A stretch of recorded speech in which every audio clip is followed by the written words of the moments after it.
Hello guys, welcome back to our YouTube channel. In this video we are gonna see, what if Naruto got harem with Sona, Tsubaki and Sirafal. Part 2.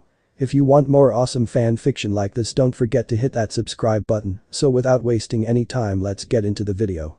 Sona smiled at her newest piece. The newly revived Bishop Magica Mami. She brought to her skills with firearms to the table.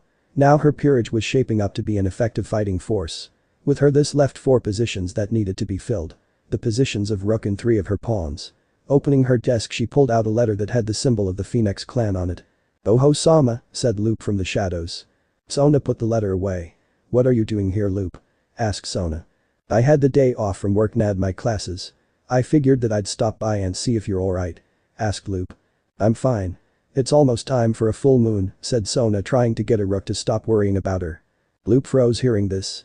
Well, he was a devil now, he was still prey to the weakness of his feral side during a full moon.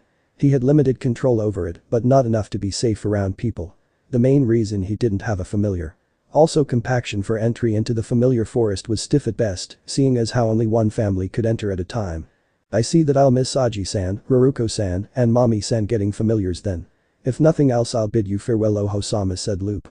"You know, you could ask your grandfather to train you in use of your magic and inherent wolf powers," said Sona. Loop stopped before turning a glare on Sona that would have made lesser devils flee in fear. "Sona, don't ever bring that mongrel up in my presence again," said Loop before leaving the room. "He's such a dramatic boy," said Sona before picking out the letter again and opening it. Location: Kuo Academy, old school building or clubhouse. Place: main office of the club. Time: 1700. The entire Citri peerage walked through the halls of the old school building in what could only be a show of power. Normally when two devils decided to meet up, it was often a beat measuring, or in this case tit measuring contest. Sona had brought her entire peerage bar Benya and Loop, seeing as they had duties they needed to attend to outside of Sona and Ria's, trying to one-up each other. Stopping at the door, Sona knocked before Momo and Mami opened the doors for her to enter. With Tsubaki on her left, Naruto on her right, Saji and Haruko bringing up the rear. Out the corner of his eyes, Naruto saw Issei explaining how they were to the blonde-haired girl. Ria's new bishop, if her magic was anything to go off of. She was actually pretty cute, but he sensed that she had a strong affection for the brown-haired pervert. Naruto was actually surprised by this, since he was sure that no woman could ever put up with Issei's perversion. "Hello, Sona. What can I do for you?" asked Ria as she eyed up Naruto with bedroom eyes. "Have you come to trade Naruto to me?" Sona narrowed her eyes at a rival former friend. "I just wanted to congratulate you on increasing the number of your servants. The Gremory clairvoyants at work, I take it," said Sona, smirking at her rival. Rias frowned hearing this, and Naruto understood why. While Rias had gained the power of the Beal clan, the Gremory clairvoyance wasn't powerful in his blood. In fact, her young nephew had a better grasp of his power than her. It was actually a bit surprising that she didn't have it, seeing as she was hailed as a prodigy. "Not at all. It was actually my dear Issei that brought Isa to me this time. And I must say that she has become a dear little sister to me," said Rias. "Hold on, how does she know that?" asked Issei. "I got this one," said Naruto stepping forward. "Gremory-sama isn't the only one who has a stake in this territory, Irojiki. Sona-sama is the other ruler of the Kuo territory. Like Ria's Gremory-sama, Sona-sama is the heiress to her house. Ria's is heiress to Pillar 56 and Sona Pillar 12. Don't let the numbers fool you. They are only numbered that in the order that the original Lucifer, the morning star, the one who defied God and was cast from heaven along with his 3 generals and 72 followers. "That is not what the Bible says," said the blonde-haired girl, remembering all her teachings. "The book was written by a jealous god.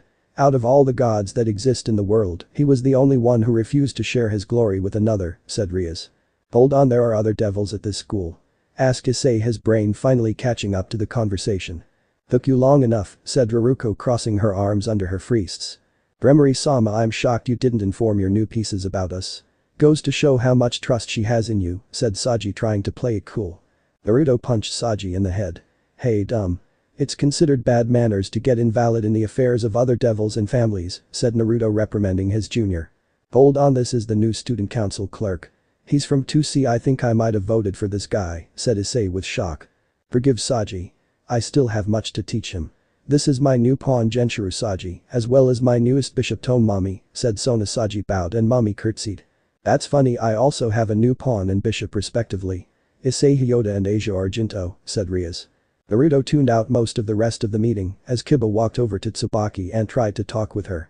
It wasn't a well-kept secret that Kiba had a crush on Tsubaki, but at the same time she didn't like him like that. Kiba had actually told Naruto to stay away from Tsubaki before. Naruto actually wondered what Kiba would do if he found out that Naruto and Tsubaki slept together on occasion, although they had never had sex before. "Contest," said Sona, bringing Naruto's attention back to the present. "Whoever wins gets the rights to the familiar forest," said Riaz with a smirk. "What do you have in mind, Riaz?" asked Sona. "How about a tennis match?" said Riaz. "Sure. Tonight," said Sona as she and her peerage turned to leave. As they left the room, Mommy looked at Naruto. "What was that?" asked Mommy.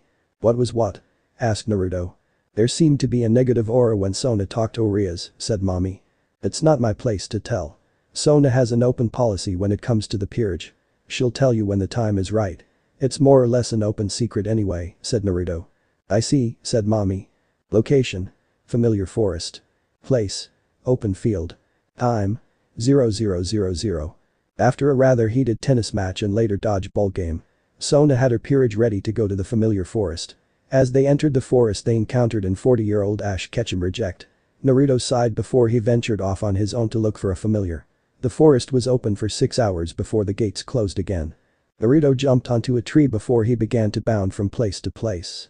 This went on for about 2 hours before Naruto landed near a lake. Naruto went to scoop some water to drink when movement caught his eyes. He turned and glared as he saw a yellow rabbit with 2 black horns dart through the trees, followed by a pack of foxes. Naruto narrowed his eyes before he gave chase. They didn't run far as they trapped the rabbit against a sheer stone cliff. Naruto arrived at the cliff as the rabbit took human form. It looked like a young girl, maybe 12 or 13, she stood at 4'8" with B-cup wrists, her long crimson hair. She keeps it in 2 knee-length ponytails, emphasizing her small body and leaving the back of her neck slightly bare. Her forehead is covered by bangs split in the middle, each side reaching to her eyes and covering the sides of her cheekbones. Her eyes were rather soft but do have a slight edge to them. They have large red irises and very small black pupils. Enju has a rather small mouth and nose. She wore a small orange hooded sweater with orange and red square designs on the inside. The front bottom ends are folded upwards and held by buttons. The sweater has a short zipper with an oversized tag. Underneath the sweater, Enju wears a long white dress, partially resembling a camisole. She wears a thigh-length skirt held up by a large thick belt. Wears knee-high boots with extremely thick heavy black soles. "I wasn't trying to enter your territory, yeah," yelled the horn girl. The lead fox snapped at her. "It doesn't matter, rabbit. We gave you a warning once. Not again."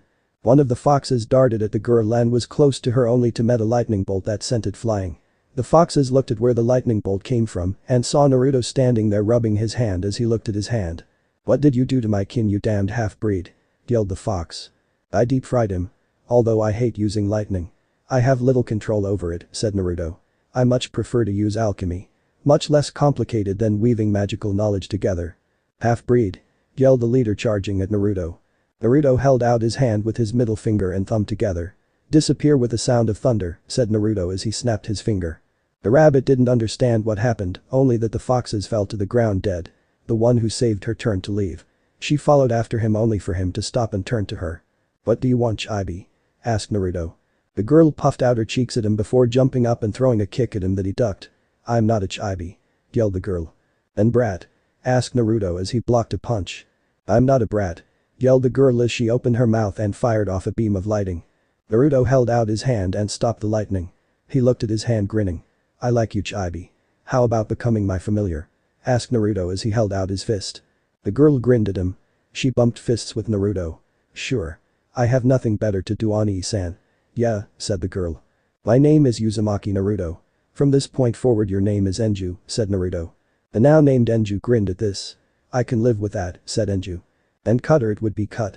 However, this part had an alternate path. Honestly, it came down between the cute and the sexy. I'm including the alternative so you guys can see how this was originally going to go. Most likely depending on how I feel or what the community thinks, I'll make them both his familiar. At this moment I'm not sure. Naruto stopped on the side of a mountain and looked around. He saw a black flame shot out of the cave. Naruto raised an eyebrow. That was new. It had been nearly a year since Naruto had been to the familiar forest, but to see that was something. Dark flames could only be found in the 9th pit of hell. A place even devils dare not tread. Naruto walked into the cave and into the deepest parts of the cave. Before long he found himself staring at living flames, the glowing green eyes that seemed to stare into his soul. The long slender body of a serpent was easy to see. A third red eye could be seen on the top of its head. The dragon of darkness flames looked at him for a moment before it opened its mouth. "Why are you here, child?" asked a dragon in a female's voice. "I was wandering around when I saw your flames, great one," said Naruto. "Flatter I see. If I was that young Citri girl or even the one who could be her twin, I would swoon and fall into your arms," laughed the great dragon. "So you have the power to read minds?" asked Naruto. "My power of clairvoyance is great. Nothing like my mother's or even Grimori's own, but then again I am a Queen Darkness dragon who gained the power out of a mutual partnership," said the dragon. "What is your name if you don't mind me asking?" said Naruto. "Unlike other dragons, we of the Darkness Flames have no use for names. Our males die within months of birth from fighting and burning out their limited powers, and we queens have no desire to be near each other," said the dragon. "Then what if I give you a name?" said Naruto. The dragon laughed as she stared at him. "A halfling like you? Please. A human mother and a demon father. What was his name? Namikaze Minato of the Kyoto faction. I believe he was a lightning beast. You yourself are a human with strong lightning powers, but you refuse to use them for anything other than that silly alchemy," said the dragon. Naruto frowned hearing this. Before he vanished and appeared before the dragon, gripping her by the neck and slamming her to the ground. The dragon roared as she glared at Naruto. "Do not talk about that bastard Minato to me," yelled Naruto, releasing lightning from his body. "So you have some fire to you after all. No male has ever been able to manhandle me, and you have a powerful aura. Our hatchlings will be quite powerful."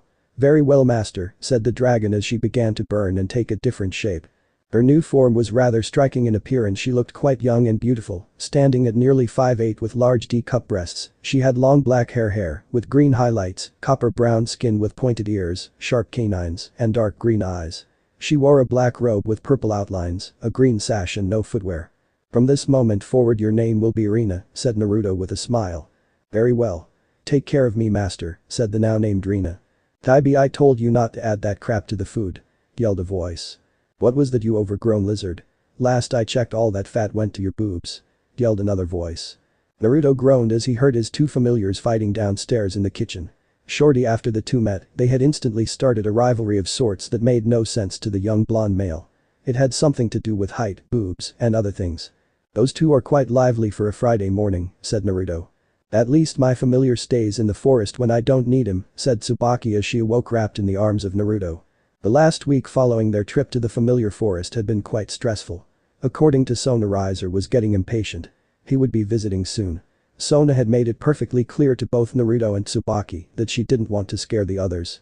Tsubaki was aware that her best friend was losing sleep over this, as well as her responsibility as council president. "You're thinking too much, Tsu-chan," said Naruto. Tsubaki turned in Naruto's arms before rolling them over and throwing her hips over his waist. The fact both were naked and Naruto was hard as a piece of steel was ignored by Tsubaki. She traced the dragon tattoo on his left pec and admired the rabbit on his right pec. His familiars wanted to always be close to their master. Considering the meanings behind both tattoos' familiars, it was quite cute. "I can't help it," said Tsubaki as she racked her nails across his chest. Naruto growled as he felt her grind her sex against his. Oh, how he wanted her so badly. Tsubaki smirked at Naruto. Even after living together for 5 years she could still push his buttons. Tsubaki stopped and leaned down, kissing Naruto. Naruto returned the kiss with passion. The duo made out for a few moments before stopping. At this point Naruto had his hands on her plump ass and she was wet. "Remember our promise, Naruto," said Tsubaki. "Until Sona is free," said Naruto. Tsubaki kissed Naruto before getting up to go and shower. Once alone, Naruto lay down and glowered before helping himself. It was hard not to break a promise. And Naruto always kept his promises. Location: Kuo Academy. Place: Student Council Room. Time: 1700. Sona sighed as she sat in her office. Any moment now Riser would appear in her office along with a representative from her sister. The door to her office opened. Turning her head, she saw her entire peerage enter the room. As they took up positions, Tsubaki and Naruto took their spots next to her. Barely a minute passed before the Citri circle appeared on the floor as two figures appeared out of it. The first figure was a rather large man, towering over even loop at 6'8" with muscle on top of muscle, lightly tan-skinned, a box cut, and a rather strong jaw. He wore black pants, a red shirt with black sleeves, and red boots. The woman next to him was the woman before him was tall, standing at 5'10", large D-cup breasts and legs that could go for days, that were attached to an ass that many soldiers tried not to stare at less they find themselves her newest toys for testing out pain-inflicting methods, ice blue eyes, long crystal blue hair that reached her ankles, pale skin. Wearing a white double-breasted button-up dress with dark accents and sleeves that was unbuttoned enough to show her cleavage and her tattoo off, thigh-high black boots with sharpened heels, a military cap with a cross, a large black coat over that, and a long rapier that was more for slashing than stabbing. Sona tried to keep her composure as she looked at two of her sister's peerage members standing before her. "Wow, who's the babe and the giant?" said Saji. The large man looked at Saji, making him freeze before turning to Naruto. "You need to get these kids under control, Naruto. As the disciplinary of Sona's peerage, that job falls to you when Lady Sona can't do it," said the giant. "Esdeath part as Pyre Rasputin, the deadliest queen and the invincible rook," said Sona, sweating. "Ita-sensei," said Naruto, also sweating. Both Esdeath and Pyre bowed to Sona. "Sona-sama. It's good to see you again after so long," said Esdeath, standing up and walking Sona before smiling at Sona and hugging her. "It's good to see you again after so long, Sona-chan." Sona smiled before she hugged her back. "It's good to see you again as well, auntie," said Sona. Esdeath pulled back from the hug as she frowned. "I'm sorry to say that we are here on behalf of your sister acting as mediators for your meeting with Riser," said Esdeath. "So when does KFC arrive?" asked Naruto.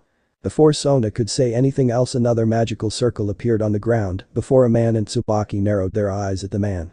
If anyone put him and Naruto side by side, they would think that they were brothers. Only the man was slightly taller. Wearing a burgundy blazer with gold embroidery on the right with matching pants and black dress shoes. Underneath his open blazer is a white dress shirt that is not fully buttoned. "Hey, who the hell are you?" asked Saji, summoning his Scred gear while mommy drew a pair of pistols. "The human world, I forgot how disgusting the wind and fire here was," said the man. "We won't ask again," said Loop as he flexed his now revealed claws as Benya summoned her death scythe. "Sona-chan, you need to train your servants or teach them some manners. Although you have quite the range of delectable girls. Are they perhaps a wedding gift? Although these low-class girls won't bring me pleasure for long," said the man, smirking. Naruto, Loop and Saji rushed the man in feats of speed, only to be stopped at a wall of ice appeared before them, stopping them. They broke off their attack and looked at the source of the ice and saw Esdeath with her hand on the ground. She looked up from her position with a glare in her icy blue eyes. "Enough!" yelled the queen, making all stop. "Riser-sama, I won't allow you to talk that way again." Riser smirked before taking a seat. "I know better than to anger the one known as the deadliest queen in the underworld," said Riser. "Why have you come here, Riser?" asked Sona. "I've come to take you back to the underworld for our wedding," said Riser, getting up. "I may be forced to marry you, but the contract doesn't have a date specified." "I could wait till you're old and infertile," said Sona, trying not to smirk. "But the birth of child clause is still in effect. We have until your 200th year. I say, why wait, and let's get the practice in," said Riser, reaching for Sona, only for Sona to move away. "Sadly, I have no desire to marry you at all, much less bear your child," said Sona. "If that is the case, then I'll take you back by force," said Riser, reaching for Sona again. Sona, to her credit, didn't even bat an eyelash as Riser found a hole in his head from mommy using her rifle. Riser stumbled back a bit but laughed as the hold healed. Naruto got before Sona and summoned a katana. The others around the room also prepared for a battle. "Come near Sona-sama again and I'll put your name to the test," growled Naruto. "You have quite an interesting night, Sona. To speak to his betters like that," said Riser. "What can I say? I got a deal of a lifetime when he joined me," said Sona. "And you also heard my knight say that he'll put your regeneration abilities to the test if you touch me. Naruto has never broken his word to me and I can say that he won't break them ever. So that's the way it's going to play." Riser, as the room began to get hotter as he increased his energy output. The room quickly reached 150 degrees before it was quickly brought back down to 70. Everyone looked at Esdeath, only her eyes were narrowed in anger and her hand on her sword. Pyre had also activated his Scred gear armor of the Colossus, increasing his height from 6'6" to 7'5" and covering his body in a type of armor. "I won't say it again," said Esdeath. "Since neither party can come to an agreement, Serapho Leviathan-sama has authorized me to issue a rating game challenge." Riser shrugged his shoulders. "I have no problems with that, however you're shy a full set, well, I have all my pieces." The magic circles appeared, allowing Riser's harem to appear.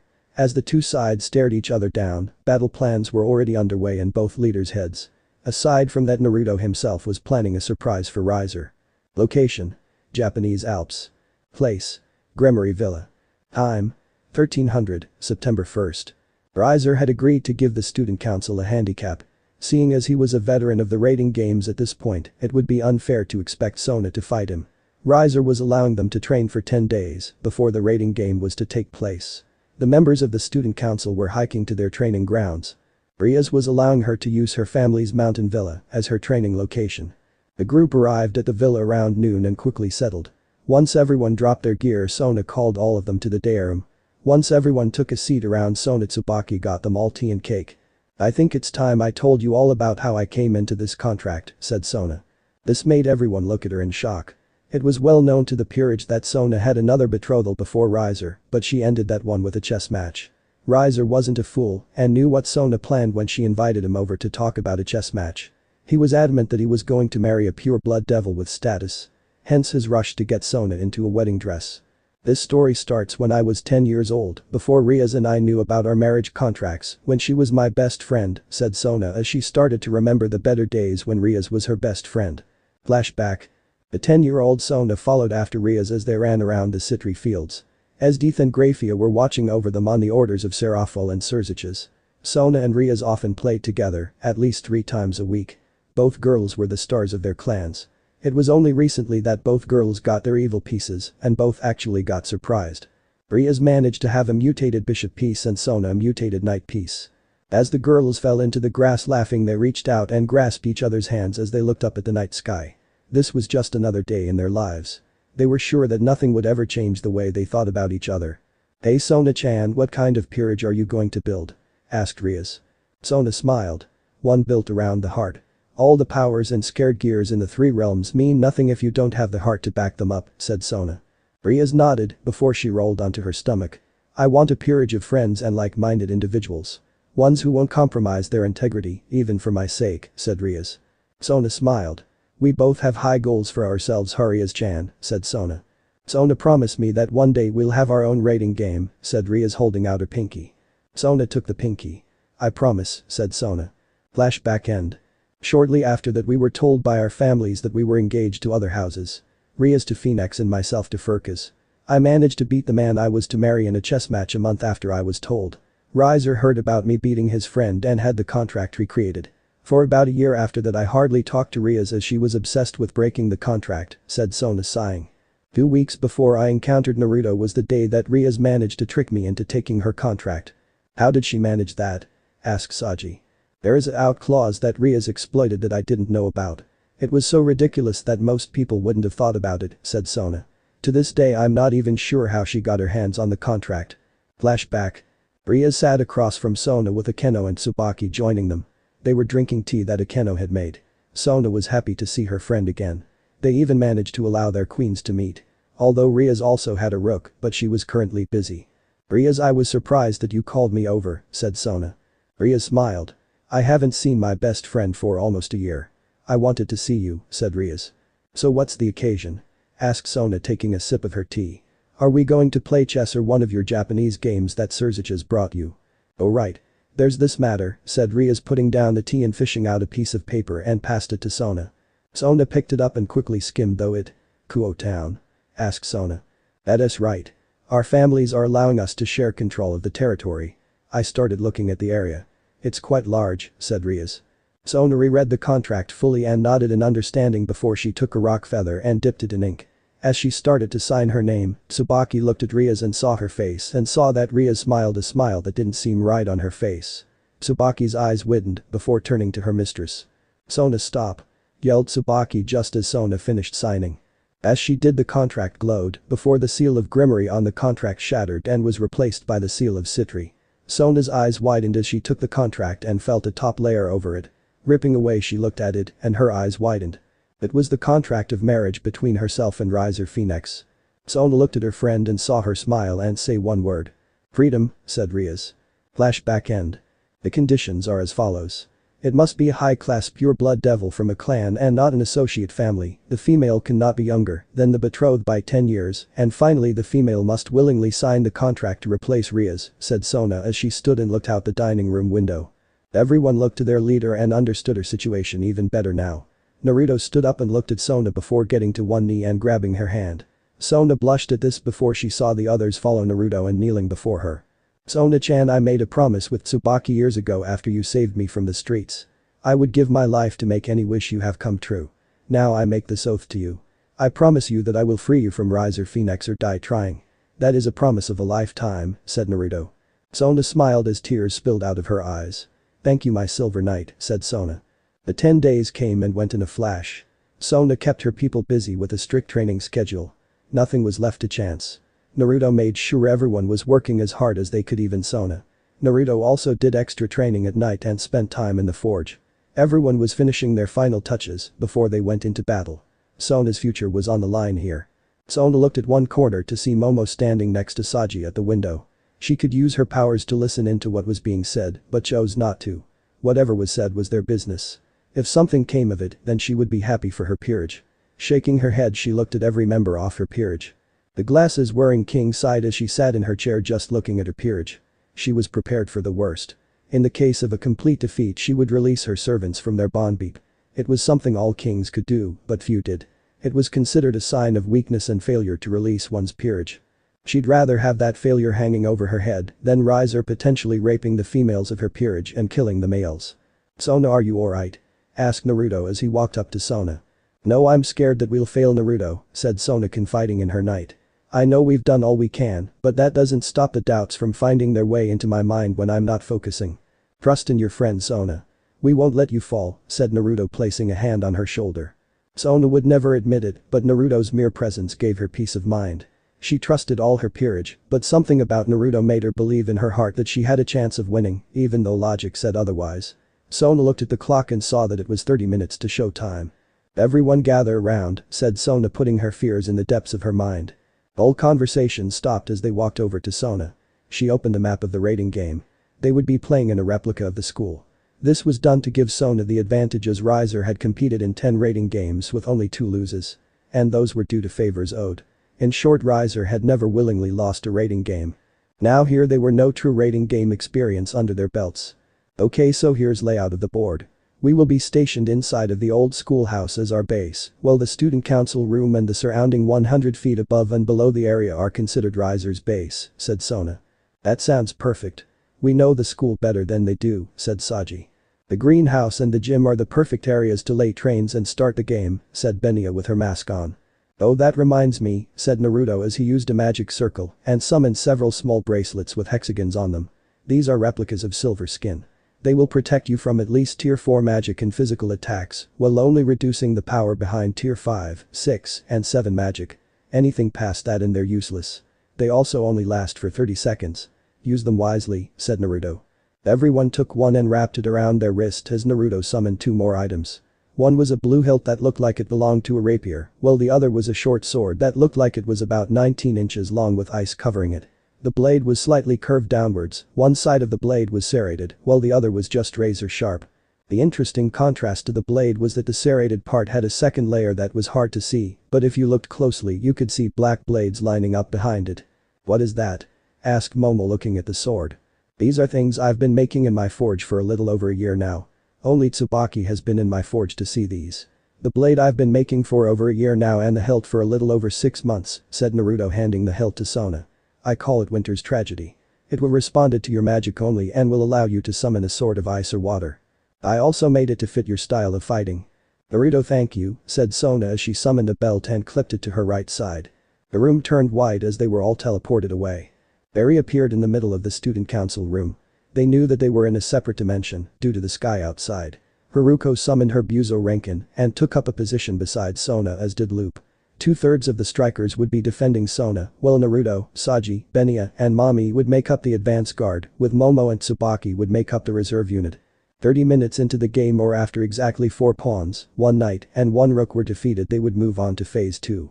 "The raiding game between Lord Riser Phoenix and Lady Sona Citri is now underway," said Esdeath. Sona took a breath and put on her game face, as did the rest of her peerage. Taking a seat at the desk, she summoned a chest barred with pieces that looked like all her peerage and Riser's peerage. She then used a hologram spell to make it 3-dimensional. "Let us play a game of chess," said Sona with a smile on her face as she picked up the piece that looked like Haruko. Location: Kuo Academy. Place: Or Club Room. Time: 0000, Wednesday, September 12. Ria sat in the club room with her entire peerage as they prepared to watch Sona fight. As she watched what was about to happen on Deviltooth, Ria felt slight regret putting her friend on this path. Ria shook her head. If she didn't set Sona on this path, it would be her facing Riser. Already the reputation of the House of Gremory had suffered in the eyes of the Elder Devil Council, and that made it harder on her brother. It didn't help matters that Sona had become stronger than Ria's would give her credit for. Whatever the outcome of this fight, said Riaz, making her peerage look at their master in confusion. Location: Fakuo Academy. Place: Gym. Time: 0020, Wednesday, September 12th.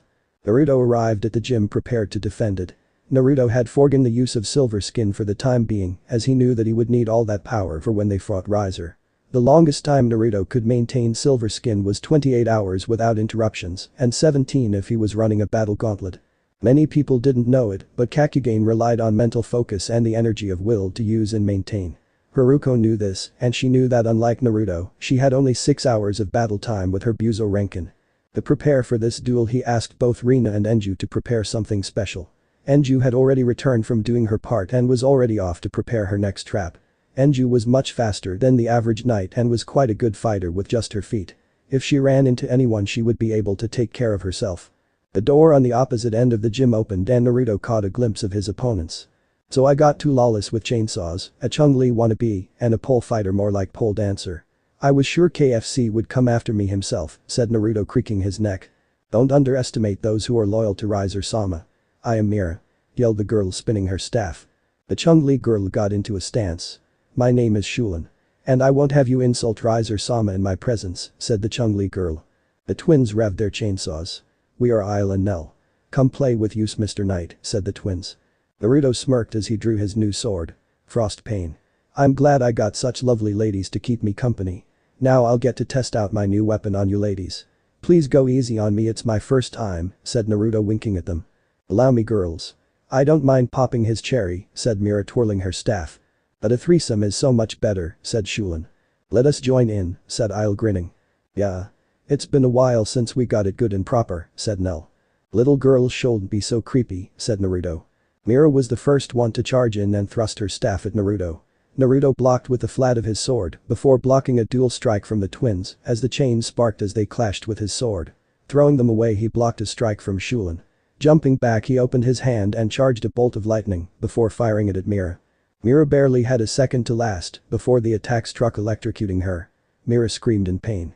Even though it was a tier 1 spell, it seemed that Mira didn't have a talent for magical defense.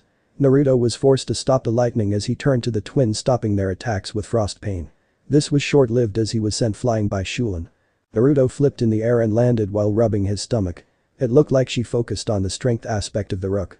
Removing his ruined school blazer and shirt, he was left in just his pants, a black muscle shirt, and revealing a belt with his Kurogane on it, as well as a few pouches. Putting a hand on the ground, Naruto made several spikes shoot at the girls. Shulin jumped before them and unleashed a wave of fire that stopped the spikes cold. Naruto charged in and met Mira, who went for a sweep with her staff only for Naruto to flip over it and kick her in the back. Mira yelled in pain as the twins charged Naruto in an attempt to end his life by cross-slashing him. Naruto slammed his hand onto the ground and made two walls appear blocking the attacks. How are you doing that? Yelled Isle, glaring at Naruto. Our intelligence says you need both hands to use alchemy. Yelled Nell. Naruto smirked as he showed his left hand to the girls. There was a transmutation circle in the middle of his palm. Transmutation circles are alchemy 101. I'm an alchemic blacksmith. That requires at least a mastery in the basics and adapt in the advanced teachings, said Naruto. Shulin growled at Naruto before changing at Naruto and doing a helicopter kick. Naruto managed to grab her leg before slamming her into the ground, making her gasp in pain. Naruto jumped away as Mira once again tried to bash him on the head with her staff. Naruto was getting fairly sick of this and cut the staff in two before hitting Shulin with the back of his sword, sending her flying once again. As he did, Shulin took advantage of this and hit Naruto with double flaming palms that sent him flying. Naruto hit the ground and skidded for a few moments before stopping. Naruto looked at Shulin with a grin. I got to say that I actually felt that one, said Naruto, putting both his hands on the hilt of his sword. I have to say that you're quite talented and beautiful. Too bad this has to end. Shulin blushed hearing this, but quickly regained her composure. Thank you for your kind words. Maybe if we weren't opponents we could see where that goes, but you're finished here, said Shulin. Sorry, I can't lose here. Not to you. And Urina. Now. Yelled Naruto as he vanished. The foursome looked at the spot he vanished before the entire building caught fire. It wasn't regular fire either. It was black fire. Mira growled at the arrogance of the boy who just left. Did he not know that all of Riser's servants were protected from fire and wind-type damage? Rushing the door, she tried to throw it open but was forced back by flames. What? I can't get through these flames. Yelled Mira. Of course not, said Rina appearing in the room as she took a seat in the bleachers. My flames come from the depths of hell itself. Only the flames of Amaterasu-sama are hotter and stronger than those of a dragon of the darkness flame queens. So what are we going to just burn? Asked Nell. Rina sighed. Sadly my master is one for mercy, said Rina as she looked at a watch. Personally I would have rather you burned, but my master is all about time management. You have 20 seconds until you're all eliminated. Enjoy your time, finished the dragoness as she vanished. The trio looked at each other before the building light up in a burst of blue lightning and exploding. Naruto stood nearly 100 meters away with his hand on a circle as Enju sat munching on a carrot. Rina appeared next to Naruto. It's such a shame that you wanted to finish this quickly, said Rina. Riser Phoenix. 3 pawns retired. Riser Phoenix. 1 rook retired. Now I just have to hope that the others do their part, said Naruto as he looked in the skies and saw Riser's queen already on the march. Rina, how long can you delay her? I say that we're about even in strength and magic wise.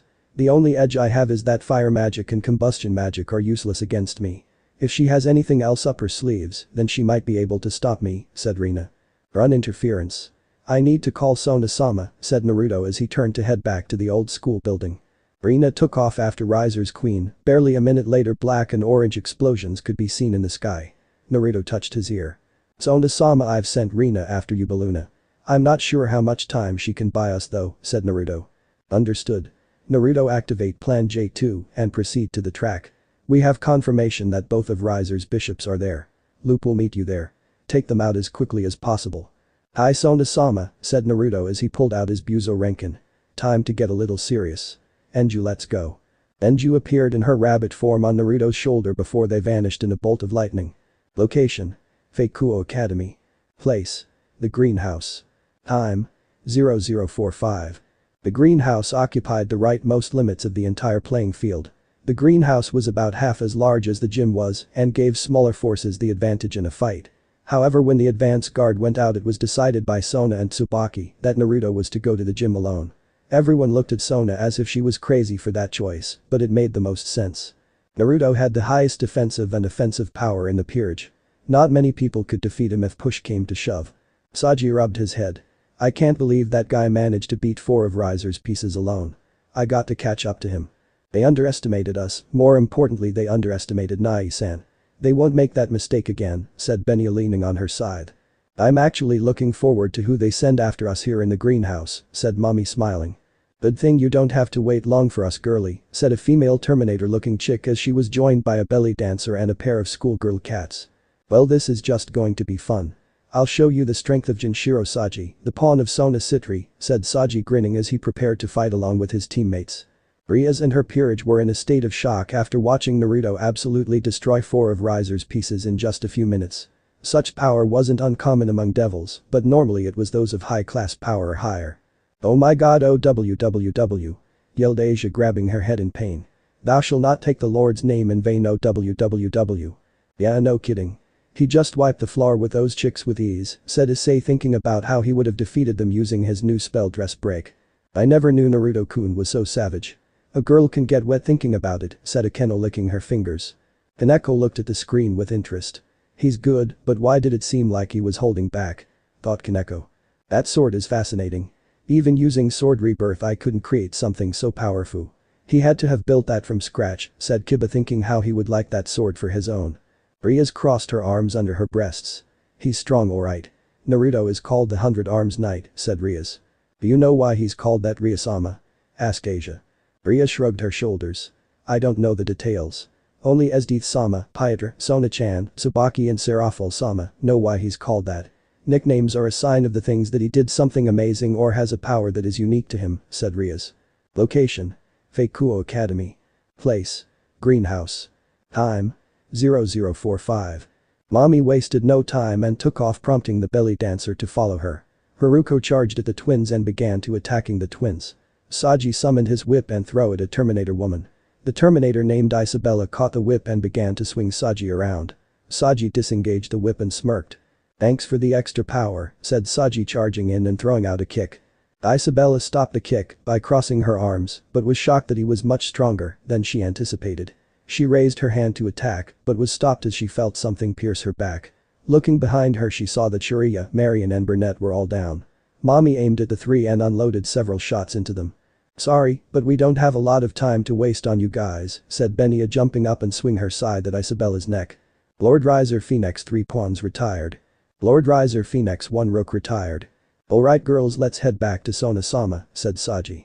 "It would be for the best if we make haste and return to Sona-sama," said Mommy as she began to reload her gun.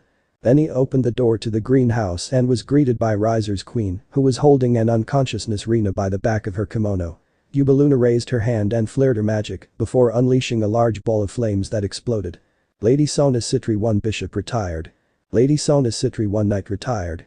Lady Sona Styri 1 pawn retired. Location: Fake Kuo. Place: Or Clubhouse. Time: 0050. "Damn it," said Sona as she removed said pieces from the board. "Are you alright, Oho-sama?" asked Loop. "No.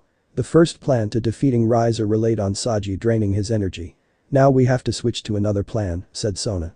Momo looked out the window as her eyes winted. "Everyone run," yelled Momo as she tried to run away from the window. She barely made it a few feet before she was blasted in her back and sent flying out like a light. Loop rushed forward and tried to catch her as her body vanished. Loop growled as his hands became claws. Looking at the window, he saw Riser floating there. Jumping out the window, he charged the man and slashed him across the chest. Riser kept his smile as if he wasn't even attacked as his body burned. Loop turned in midair and turned his left foot into a wolf's paw as it was charged up with lightning. "Lightning crash," yelled Loop, putting his foot to Riser's chest and sending him to the ground with a crash. Riser rose from the ground and flew at Loop before grabbing him by his head and unleashing a point-blank rage explosion. Loop yelled in pain as Riser unleashed this attack several times of Loop before throwing him to Tsubaki and Sona. Loop rose to his feet panting as he ripped away his shirt. "Tsubaki, heal Loop and contact Naruto." "I'll hold off Riser," said Sona, grabbing her hilt and creating a 37-inch blade made of ice. "Hi," said Tsubaki as she put her hands over Loop. "Kura. Burn." Tsubaki's hands turned blue as she tried to heal Loop. However, since Tsubaki wasn't a healer, her magic specialized in protective barriers. Looking up from her task, she saw that Sona was doing her best to hurt Riser, but each attack she dealt him was met with him healing himself. Thrusting at him one more time, Riser caught the blade in his bare hand as flames burst from the wound. "This is going to get boring fast, Sona darling," said Riser, smirking. "Allow me to spice things up a bit." Location: Fake Kuo. Place: Track. Time: 0050. Naruto appeared before Riser's 2 bishops, 2 knights and 2 pawns wearing silver skin. Naruto raised a brow at this. Somehow the girls had been able to conceal their magic. He was already at a disadvantage thanks to that bitch Unabella. He knew that now the fight would have to be tipped so far in their favor, victory would be the inevitable outcome. "I was under the impression that it was just you 2 bishops," said Naruto. "You can thank me for that," said a blonde-haired girl with drill pigtails, wearing a pink dress. "And who might you be, Oho-san?" asked Naruto as the woman wearing the full plate armor growled at him. "You will address Lady Ravel Phoenix with the proper respect she deserves," said the knight. "Phoenix?" said Naruto before looking at the girl. Now that he looked closer, she did look a lot like KFC. "Don't tell me that KFC is into incest." Ravel blushed as the girls of the peerage charged at Naruto, intent on harming him for his disrespect. Naruto drew his sword, blocking the twin slashes of the girls before throwing them off, before doing a back kick and catching one of the maids in the stomach as she began to vanish. Lord Riser Phoenix 1 pawn retired. All the girls looked at Naruto in awe. To one-shot any member of Riser's peerage with raw strength was just unheard of. Naruto took advantage of their momentary lapse and charged up Frost Pain. Thanks to the runes in Frost Pain, it took in surrounding excess magics and stored it for use. Fire magic was hard for it to absorb, but it managed. Now it had enough magic power for 3 or 4 for its named attack. "Icy Brust," yelled Naruto, slamming the blade into the ground, unleashing several spikes of ice. Each one pierced a girl, making them scream in pain as they were all retired. All except Ravel, who the attack missed. "What the hell?" asked Ravel. Naruto looked at Ravel. "I'd rather not hurt a little kid if I can avoid it. You're only what, 12? Ravel blushed in rage. "I'm 15, you asshole," yelled Ravel, throwing a fireball at him. Naruto blocked the attack with ease. "Just retire please," said Naruto. "I'd hate to have to hurt such a cute girl." Ravel blushed and began to spit out nonsense. Before another word could be said, an explosion could be heard in the distance. Naruto looked in the direction of the smoke and narrowed his eyes. He vanished in a burst of speed, hoping to get to Sona and the others before it was too late. Location: Fake Kuo. Place: outside the Or Clubhouse. Time: 0055. Sona summoned a water wall blocking a ball of fire thrown by Riser. Riser was floating in the air with his flaming wings and was having a ball. He had managed to defeat Loop, even though Loop managed to put up a fight. Tsubaki was a few feet away from her trying to heal her burned arm. "Really, Sona dear, it would be easier to just give up," said Riser. Sona didn't replay and jumped into the air before slashing at Riser with her sword. Riser blocked the attack with his arm, but the sword was sharp enough and could enough to sever said arm, but Sona paid for it with a kick to the gut that launched her into the roof. Riser looked at his arm as it regrew a few seconds later. Riser floated over to Tsubaki and gripped her chin in his hand. "Maybe I'll make Sona watch me take your virginity before I take hers," said Riser with a smirk. "Get your hands off her," yelled Naruto, spearing Riser and taking them both to the ground 3 floors below. The two of them hit the ground hard. Naruto rolled off Riser and stood in a fighting stance. Riser's entire body burst in flames, healing all his wounds before getting up. He looked at Naruto before he threw a fireball at him. Naruto took the full brunt of the attack, but it did little to Naruto thanks to Silver Skin. Naruto charged at Riser and did a full punch into Riser's face. Riser grit his teeth before firing back his own punch into the armored face of Naruto. Naruto wasn't even affected as he threw a knee into Riser's gut. Riser gasped in pain. Riser looked at Naruto before he flew into the air and pulled back both of his hands before throwing dual fire tornadoes at Naruto. Naruto took the attack with ease before he vanished and appeared before Riser, grabbing his head and headbutting him in the head. Riser felt his nose break before he grabbed Naruto and unleashed a point-blank range burst of flames that exploded. Naruto was blasted away and skidded several feet away and crashed through a tree. The blonde-haired knight rose from the ground and shook the dust off his body. He glared at Riser from under his hat before he charged at Riser, but as he did he drew his sword and slashed at Riser. The blade cut into Riser's side, making him scream in pain before he backed away, holding his side as it healed. "What kind of sorcery is that?" asked Riser as his right eye began to twitch in anger. Naruto put the sword on his shoulder. "Even though it's hard to hurt you, you can still feel pain. I designed this sword with your regeneration in mind. I've known this fight was coming for 5 years and I've been preparing for this fight for 2 years. I'm going to keep my promise to Sona and kick your ass," said Naruto before he jumped into the air and charged at Riser again. Naruto slashed at Riser, but Riser threw up a wall of fire trying to block the attack. Naruto gripped the sword with both hands before swinging it from the side. "Icy burst," yelled Naruto as the blade and fire connected. A mist of cold air blew out of the sword, extinguishing the flames. Riser growled as he looked at Naruto with utter rage in his eyes. Everything he did was negated and that sword could hurt Riser. He was running out of options and he needed to end this. Riser looked at Sona before smirking. Sure, this was a bit of a gamble, but he needed to win this fight. Riser flew at Sona and Tsubaki before he began to gather all his energy as he took the form of his namesake and turned into a 20-foot-long bird with large wings and hovered as an orb of flame surrounded the entire area. Ravel looked at her brother in fear, knowing what he was planning. Riser's full magic capacity topped off a tier 6, however he had found a way to bypass that little limitation. The way he had been working on for over 4 years. "Phoenix down," whispered Ravel in fear. "I can't believe you forced me to use my trump card. Sona, I hope you realize this isn't nothing personal, but your knight is just a damn annoying for my liking," laughed Riser.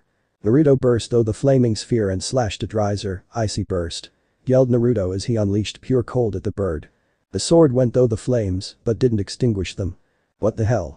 yelled Naruto as he had to jump back as he felt the heat of the flames were stronger than 7th tier magic. Riser began to laugh. Surprised. "This is Phoenix down. My ultimate devil move. By turning my body into this form I become impervious to physical and magical attacks, my demonic powers rise to super level, and I regenerate 100% of my health, even though I will lose all my magic for an entire day. Everyone in this sphere will be destroyed." Naruto growled at Riser. "Damn you, Riser." The flames became hotter as Sona, Tsubaki, and Ravel all fell to the knees, gasping and trying to breath. Even though Ravel was a phoenix, she had nowhere near the demonic energy Riser did. Naruto was being affected himself, but thanks to Silver Skin he was able to take it. Naruto didn't even think about what his next move would be. "Limit break. Silver Skin, maximum double," yelled Naruto as he pulled out a second Kakigum. Sona began to cough as she clung to Tsubaki. Ready to accept that she was going to lose, Sona prepared to wake up in a hospital. Only to stop as the air began to cool around her. Looking up, she saw that she had Silver Skin over both Tsubaki and herself as the flames that surrounded them began to grow more intense. Ravel looked at her hands with Silver Skin alt was surrounding her. "What's going on? I can't feel any of the flames," said Ravel as she looked at Naruto. "Naruto," said Tsubaki in worry. Limit break silver skin maximum, said Naruto as he stood unprotected in the middle of the flames, small wounds licking his skin. My trump card for super tier magic. I can only use it once a day, even if I'm using 2 of them. The girls looked at Naruto as the sphere began to get smaller. Naruto, what are you doing? Yelled Sona as she tried to get to Naruto only for Tsubaki to stop her. Naruto, bow out or you'll die. Yelled Tsubaki as she began to cry herself. They're right. Even I wouldn't survive my brother's strongest attack. Said Ravel looking at the man who had earned her respect. Naruto smiled. Sorry, but I'm not going to go out like that. This is the resolve of a knight of Sona Citri. Said Naruto as he threw out his arms grinning as the flames consumed them all and exploded. I surrender. Yelled Sona with tears in her eyes. Naruto awoke and shot up from the bed. He grimaced as he gripped his side in pain. Don't move around too much. You're still injured, came Sona's voice from beside him. Naruto looked at Sona as she sat in a chair reading one of his alchemy books. He tried to get out of bed but was stopped by Sona pushing him down gently. What happened? Asked Naruto looking at the ceiling. Sona didn't meet his eyes. Riser happened. That attack he used Phoenix down was a lot stronger than anyone us were prepared for. I had no idea that he even had something like that in his arsenal, said Sona. Naruto frowned. I'm sorry I failed you Sona-chan, said Naruto looking down. Sona smiled. You haven't called me that in years Naruto, said Sona. Naruto smiled. Yeah. It wouldn't be appropriate to address my master so informally. Remember when Esdeath chased us around the manor? Asked Naruto. Only because you bumped into her making her dropped her shaved eyes, said Sona as she began to laugh. The duo laughed for a few moments before they stopped. The mood was cheery and if they could they would make this moment last forever. But sadly that was not the case. Both knew that they were living in a bubble of borrowed time that was about to pop any moment. I'll be trading everyone to my mother, said Sona shocking Naruto. My mother never had a desire to use her pieces and had a full set. She's taking everyone on at my request. She'll protect you all, and you'll never have to worry about Riser the day after our wedding before Riser can get his hands on any of my friends. Sona-chan, said Naruto. Sona leaned down and kissed Naruto on the lips. Naruto's eyes widened as Sona kissed him. The kiss was tender and sweet. Naruto reached up with his hand and nearly cupped Sona's face, but stopped and lowered his hand back to the bed. After nearly a full minute Sona pulled away with a small blush on her face and a smile.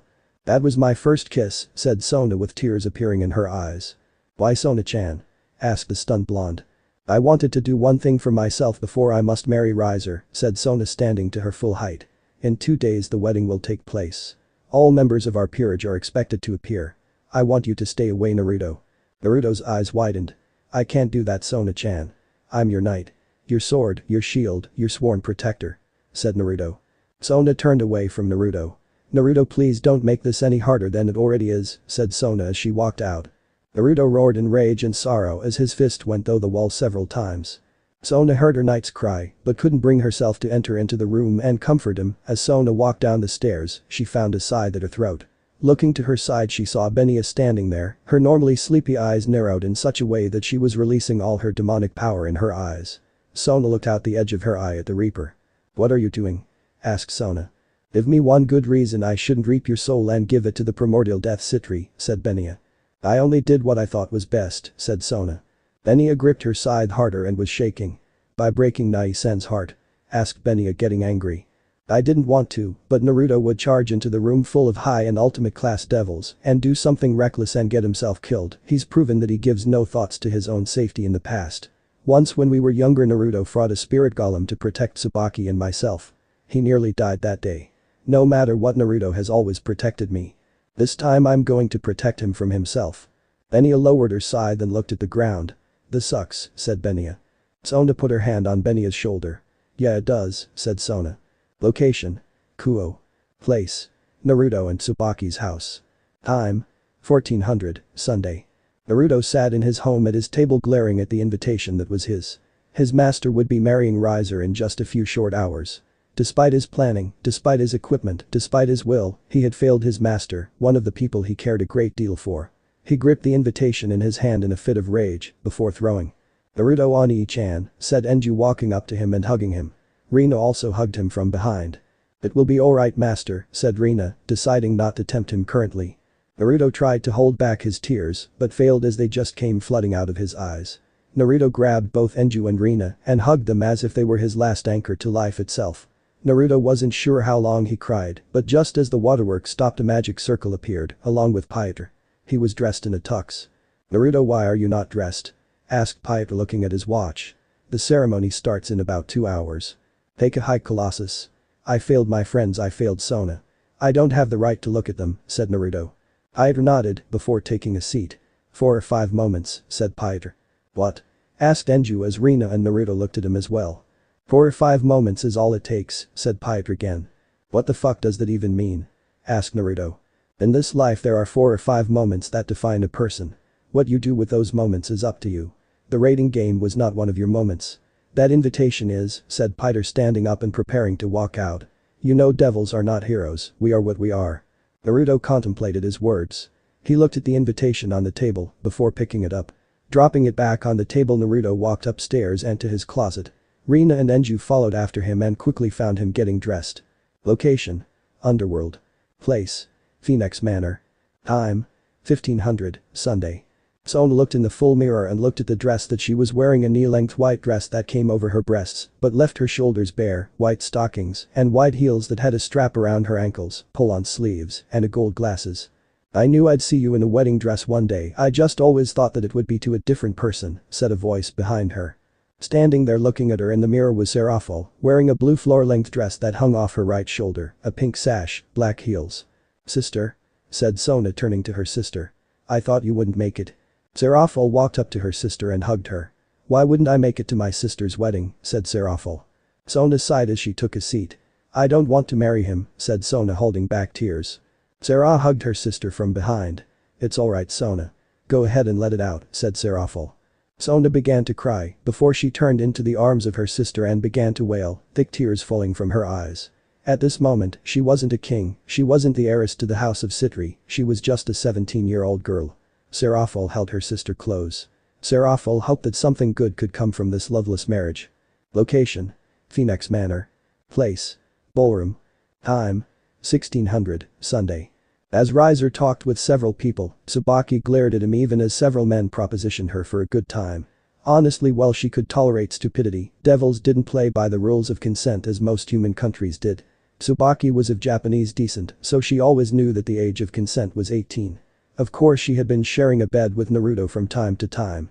The doors opened and Sona came in as the main appreciation. Tsubaki looked at her friend and wanted to admire her beauty, but knew that said beauty was caged now.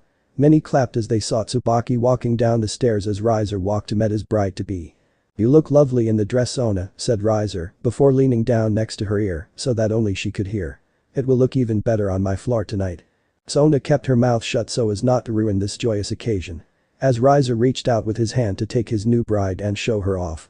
The large double doors opened up, allowing the world to see who had arrived. Sona's eyes widened as he looked at her knight standing there. An orange button-up, black slacks.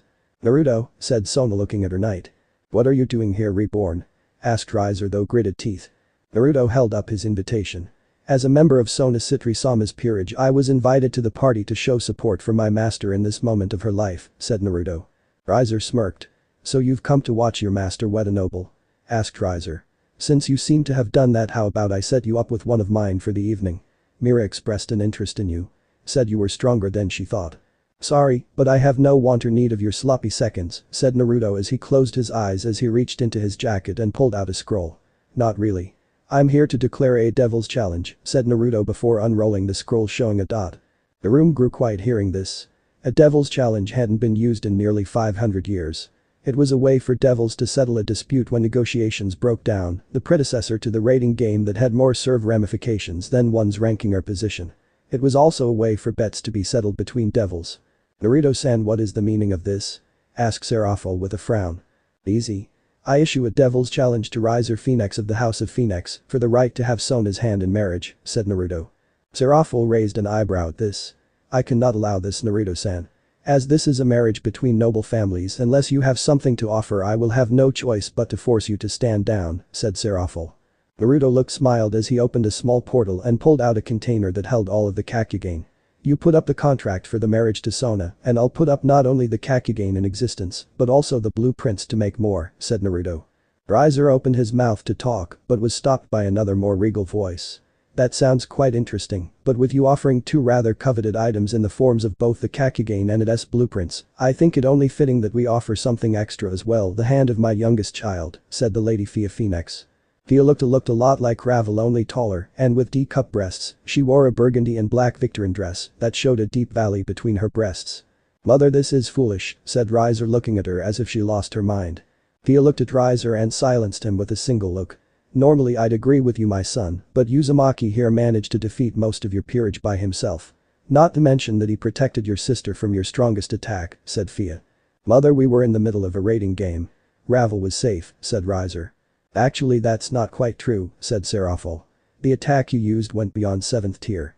If Sona didn't surrender when she did, Naruto-san would died within a few seconds. Not only that, but Ravel-chan would have also met an unfortunate end. Riser grit his teeth before turning to Naruto. Fine, I accept the challenge. As per the rules, I as the challenge get to decide the terms of battle. My terms are simple. You and I in a one-on-one duel to the death, said Riser. Naruto smirked. I accept the terms. Just know that I don't plan on holding back anything, said Naruto. Location: dueling arena. Place: duel arena. Time: 1630. Naruto stood across from Riser without silver skin on. In his hands was frost pain. Riser stood across from him. Esdeath stood between them before dropping her hand and vanishing. Naruto rushed Riser and slashed him across the chest. Riser grit his teeth in pain as the flames healed him. He threw a flaming punch at Naruto. Naruto vanished and appeared behind Riser, cutting him in the back, making his yell in pain. Riser did a spinning backhand and sent Naruto away from him with ease. Naruto righted himself in the air and landed on his feet. Riser took this moment to charge at Naruto and managed to hit Naruto with a flaming kick. Naruto grit his teeth and cut Riser's leg off. Riser backed away as the flames restored his leg. Riser took to the skies above. Naruto slammed Frost Pain into the ground as he held his hands apart and began to generate lightning. Great Surge Lightning! Yelled Naruto, unleashing a blue-white bolt of lightning from his hands. Phoenix Tornado! Yelled Riser, throwing both hands forward and creating a swirling tornado of yellow and orange flames. The two attacks clashed and exploded, creating a heated mist that covered the field of battle. Naruto grabbed Frost. Naruto appeared before Riser again with Frost Pain held in front of him. Icy Tundra! Yelled Naruto, unleashing a wave of ice and cold at Riser. Phoenix Wall! Yelled Riser, unleashing a rust of flames that collided with the freezing ground and air, stopping it in the center. Interesting. I was under the impression that you didn't do any named attacks, said Naruto, taking a stance. Riser didn't say anything as he opened his palms and began throwing fireballs at Naruto. Used Frost Pain to block the attacks as he went for his belt and grabbed his white Kakugane. He wordlessly activated it and stopped blocking the flames. Rise stopped the flames as he glared at Naruto. Already he was annoyed by the reborn trash, but now he was mocking him. Since his strongest base energy couldn't hurt him at all, he would up the ante. He was going to finish this reborn off. Riser allowed his flames to heat up as his entire body caught on fire.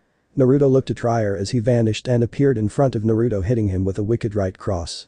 Naruto felt as if he had been hit by a sledgehammer as he rocketed away and hit one of the walls.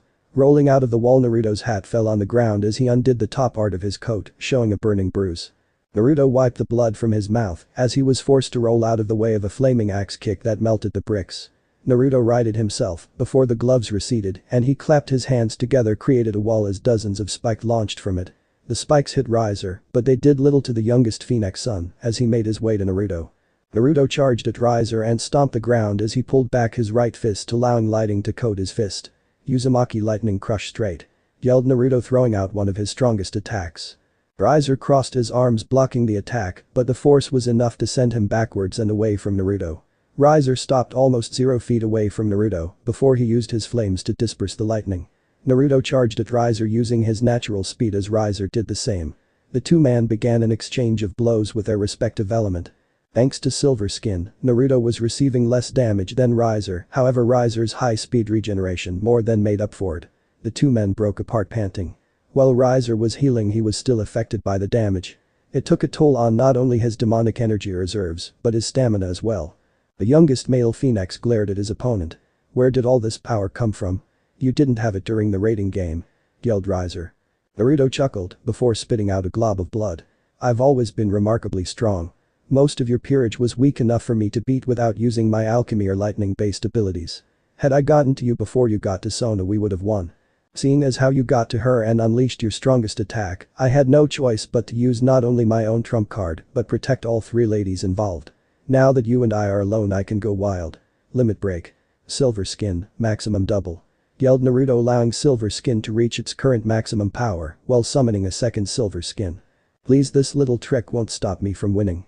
Yelled Riser. Silver Skin. Straight Jacket mode. Yelled Naruto. This Silver Skin began to break down and fly at Riser in waves. The hexagons swirled around Riser before they constricted on him and bound his body. Riser tried to access his powers but was stunned to find that he couldn't use his demonic power. He looked at Naruto, who was smirking. Naruto vanished and appeared before Riser before hitting him with an uppercut that rocked Riser's entire world and sent him flying. Naruto vanished and appeared in his path with his right fist beat back lightning that was formed into the head of a dragon, with dark flames also flickering in and out. Uzumaki special. Limit break punch. Yelled Naruto as he punched Riser square in the chest. Riser spat out blood as he was sent to the ground with so much force he broke the sound barrier and smashed into the ground, creating a massive crater. Naruto landed on the ground and fell to a knee as Silver Skin faded. He rose to his feet and looked at his right fist. All the bones in said hand were broken and his flash was burned. Naruto walked over to the crater where Riser was and looked in it. Riser sat there, Silver Skin alt barely hanging on Riser's mangled body. The only thing keeping him alive was his passive healing. Riser looked at Naruto with fear. "What the hell are you?" asked Riser. Naruto looked at him. "I'm just a knight trying to protect his king from any who would force her to do something against her will," said Naruto. Winner Uzumaki Naruto. Location. Phoenix Manor. Place. Ballroom. Time. Same time as end of fight. Sona had tears in her eyes as she fell to her knees. Seraphol, Tsubaki, Ruruko, Mami, and Benya surrounded the crying girl. Fia sighed in defeat but had a smile on her face as well. Even though Riser had lost, they still gained something from this. Namely, union between a feature-heavy hitter and creator of the Kakyogan. Any children Ravel and Naruto had would be quite powerful. In Fia's mind it was an equivalent exchange. No, it was better. After all, she herself was a practitioner of alchemy. She summoned the contract from the Phoenix Vaults and walked over to Sona. "Congratulations on your freedom, Sona-chan. As promised, here is the contract between yourself and Riser. Naruto's name has replaced Riser's and is legally binding in the underworld. Have fun on your wedding night." Oh, as a woman who has been married for almost 300 years, it helps if you take other women into your bed, said Fia, winking at Sona before she and Ravel walked away. Sona smiled at her friends as she got to her feet. She had a fiancé to go see. Location. Kyoto. Place. Training. Time. 0400, Monday. A figure sat on a rock drinking a bottle of sake. He had sun-kissed blonde hair, blue eyes, and tan skin. His face was rather angular, and if you weren't looking at his front, you'd swear he was a woman. He wore a long-sleeved blue shirt, blue jean pants and a white jacket with red flames on the back, and golden letters were the words Yellow Flash. "Taicho," said a figure appearing as his sensing range. "We have news from the underworld," said another figure. Correction, two figures. "What is it, Shusui Kinakua-chan," said the man. "It concerns your son Namikaze Taicho," said the young man. Minato turned on the rock and smiled at the two 17-year-olds that had joined the Kyoto Special Forces not that long ago. "Do tell. After all, I want to hear what my son has been up to after not seeing him for nearly 16 years, said Minato. The light snores of Naruto and Sona could be heard in the master bedroom of Naruto and Sona's new home. Apparently it was supposed to be a wedding gift from Seraphol. Now it was Naruto and Sona's place. It was a pretty massive place. It was a 3-story house with about 14 rooms, a massive pool backyard, and a large front yard. Both Naruto and Sona were naked as the day they were born. Shortly after arriving, Naruto and Sona showered together before going to bed. Yesterday was emotionally exhausting for Sona and physically for Naruto. Neither had done anything aside from kiss and lightly group each other for their victory. The other girls allowed Sona to have Naruto to herself for the night since it was supposed to be a celebration for them. They had sleep for several hours, but for now they were content. At least for that moment. The door to the room burst open with a crash as Sona and Naruto jumped out of their sleep. Standing at the door was a grinning Seraphol, wearing her magical girl Leviathan outfit. "Sister, why the hell did you barge into my room?" yelled Sona, trying to cover herself up with the bedsheet. Seraphol ran over to Naruto and Sona. "You two need to get dressed and outside in 20 minutes. I'm collecting on Naruto's promise to me," said Seraphol, kissing Naruto on the cheek. "I'll see you guys later or else I'm gonna be late." Seraphol ran out of the room. Sona looked at Naruto with her eyes narrowed. "What promise did you make her, my dear future husband?" asked Sona. Naruto swallowed as he put his hand on the back of his head while giving his fiancée a nervous smile. I kinda sorta promised Seraph some attitude to the production of an image Calgary get movie rushed out Naruto hoping that Sona wouldn't catch what was said. The Naruto Sona was freaking frightening when she was pissed. Unfortunately for Naruto Sona broke it down rather quickly. You did what? Yelled Sona with her demonic aura flaring as she grabbed her saber hilt with the intent to do harm to her knight fiancé. Explosions Colby heard thought out the house for the next 5 minutes. Location. Kuo Town. Place. Empty parking lot. Time. 0845. The production of the movie was actually taking place in Kuo as requested by Sona's manager Queen. Seraphil had a different schedule than any of the other Satans. While Surziches dealt with the domestic issues which made him and occasionally her buck heads with the Devil Elders and Old Guard, Seraphil herself didn't have much in the way of meetings or paperwork unless it involved another faction. Her last meeting was with the European werewolves. That was over 2 months ago. Now it was just maintaining relations and settling disputes when they arose. Which were surprisingly few and far between at the moment. Everything was set in an open parking lot set for the opening of the movie. Naruto stood in a replica of silver skin, only instead of it being silver it was white in color with black lining, a sword attached to his belt. Currently his hat was off and he stood next to Sona. Sona was dressed in a shoulderless blue leotard that gave a good lift to her breasts which for some reason had grown overnight to large D-cup thigh-high boots, bicep-length gloves, with metal rings attached to them at the wrist, and a rapier as her weapon. I can't believe in exchange for the materials you used to make Frost Pain you promised sister that we would appear in her move, said Sona with a blush. Naruto chuckled. Naruto had been an on-again off-again character that appeared 2 to 6 times a season since season 3. Even considering that magical girl Leviathan was on her 8th season. Most fans had never been able to figure out who the mysterious guardian of magicals was. Even though this movie was supposed to tie into why he wasn't around often to save Leviathan. That was saying a lot since Seraphil loved playing victim when Naruto was in an episode. As recent as the season 5 finale the bottom of Naruto's face had been revealed to the public when Seraphil kissed him. Yes, Sona, Tsubaki, Benya and Ruruka were none too pleased by that little scene. If it's any consultation you look cute when you're huffed up, said Naruto smiling at Sona. Sona blushed hearing her knight say that and looked away from him. Don't change the subject Naruto-kun. You're going to be sleeping on the couch for a week. Growled out Sona. Sona-tan, Naruto-tan. Yelled Seraphil running up to the duo and hugging them making many members of the production crew both male and female glare at Sona and Naruto since they caught her eye and not them. Eider and Esdeath were present as well. Esdeath doing her duty as manager and Piter acting as her bodyguard. Sister, this isn't appropriate. Yelled Sona blushing as her sister's breasts rubbed against her own, arousing Sona's nipples. Seraphil let of her sister as she began to jump around like an excited child. Can't help it. I'm just so excited that Naruto-tan and So-tan are going to be in my movie. Yelled Seraphil.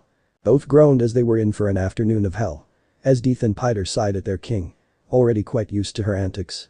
3 hours would pass after shooting the first few scenes. Naruto was currently away taking a water break drinking some water. Naruto had his jacket off and set it on a table. A few people had gathered to watch. Currently Naruto wasn't needed on set leaving him alone. Naruto wore a black shirt and black fitted pants that were used for his costume. He looked out to the crowd and caught the eyes of a female watching him. She was a beautiful girl. She stood at 5'6" and a slender frame with cup breasts, grey blue eyes and long, straight, Haim-cut dark brown hair. A slightly sharp chin. If Naruto had to classify her she would be the same type of beauty that Tsubaki or Akeno who were both often called traditional Japanese beauties. A pale yellow dress with puffy shoulder sleeves, a collar with a blue tie, a white petticoat, brown shoes and a green armband on her left arm. The girl smiled at Naruto before she waved at him as she began to walk away. Naruto followed after the girl. They walked nearly a mile away from the production set before Naruto flared his energy making the girl stop at the top of a small flight of stairs. The girl turned to him. I'm glad you decided to follow me Namikaze-san, said the girl. It would have been a bit of a problem if you didn't. Naruto narrowed his eyes. How do you know that name? Even Sona and Tsubaki don't know my full name, said Naruto thinking about one of the few things that neither girl knew about him. We know your full name because we were told your full name, came another voice. Naruto looked behind him to find a boy standing there. He stood tall at 5'11" and was of slender frame like the girl, but Naruto could feel the energy rolling off the boy, with grey blue eyes similar to the girl's. And black hair with a long fringe and frames his face down to his mouth at the sides, wearing a black unbuttoned jacket with an upward collar, white shirt and black trousers. On his right shoulder was a kendo case. I didn't even feel him enter my range, thought Naruto. Our apologies Namikaze-san. We are here on the orders of our benefactor. I am Hayakawa Shushi, 17 years old and captain of the Gensei Private Academy Kendo Club, said the male, giving a small bow. My name is Hayakawa Aoka. 17 years old and the elder twin of my little brother and myself. I am also the student council president of Gensei Private Academy, said the girl, bowing. So why did you both get me here alone? Asked Naruto. We were asked to deliver this to you, Namikaze-san, said Shushi, taking out a letter and throwing it at Naruto. Naruto caught the letter and looked in the direction of the boy, only to find him gone. Naruto turned to find him at the top of the stairs standing next to the girl. Both of them looking down at him. What was that? I couldn't even feel him move, thought Naruto, gritting his teeth. We'll be in town for a while. We are on a school trip after all, said Aoka, leaning forward while putting her hands behind her back. We'll wait for your answer at the tower tonight at midnight for your answer to the letter. Know that if you do not come I will come for you personally, and you don't want that, Namikaze-san, said Shushi. Taking his kendo case, Shushi removed the casing, revealing a katana that was strange. The back side of the sword had red teeth that were slightly squared and curved forward, and a silver blade on the underside. The hilt was red, wrapped with white silk. With a wave of his sword he unleashed a powerful wind attack down the stairs. Naruto clapped his hands and threw them forward, stopping the attack with a barrier. Stopping his defense, Naruto looked at the area that the two were at. They were gone. Naruto cursed as he looked at the letter in his hand. Ripping open the letter, Naruto quickly skimmed through it before he narrowed his eyes. So you're here in Konoha, Minato. I'm going to make you wish that you stayed away from me, you son of a bitch, said Naruto, crushing the letter in his hand as his blue eyes crackled with lightning. Naruto lay in bed looking at the digital clock on the wall. It read 11:20. Looking at Sona, who was sleeping soundly, Naruto gently moved a stray piece of hair from her face and out of her eyes. Naruto smiled at her before giving her a soft kiss on the forehead. Sorry, Sona-chan. But this is something I can't have you and the others get involved in this, said Naruto. Naruto rolled out of the bed. He kept thinking about what the letter said as he pulled out black track pants with an orange strip, an orange shirt with a picture of Vegeta on it that said "Try me, I'll make you famous" on the front. Naruto opened the front door and walked out quickly, making his way out of the house and activated a teleportation spell before vanishing. Unknown to him, three figures saw him vanish into the night. Location: Kuo. Place: Kuo Tower. Time: 11:59. Shushi stood at the top of the tower along with his sister and Minato sitting in a chair reading a book. The twins were no longer wearing their school clothes. Shushi was wearing his kendo gi with arm bracers and straw sandals. Aoka was more inclined to dress normally with a pair of hip hugger jeans, a black slanted belt, a blue shirt and jacket. Seated in the small of her back was a folding recurve bow and a knife. Namikaze Taicho, do you think he will come? Asked Aoka, looking at the man she admired greatly. Minato flipped a page in the book. My son will come. After all, you made it clear that he must come. Besides, this is an operation off the books like most of our operations, said Minato as he looked at the sword that his student was holding. Shushi-kun, is the voice still there? Asked Minato. Shushi looked at the sword. He's been quiet, but I honestly don't know if that's a good thing or a bad thing, said the swordsman. Just remember to inform me if it gets too loud or he tries to take over again. Taking possession of a cursed sword is no laughing matter, my boy, said Minato. Shushi nodded. Don't worry, Namikaze Taicho. My will won't break, said Shushi. The floor lit up with a circle for the Citri family as Naruto stepped out.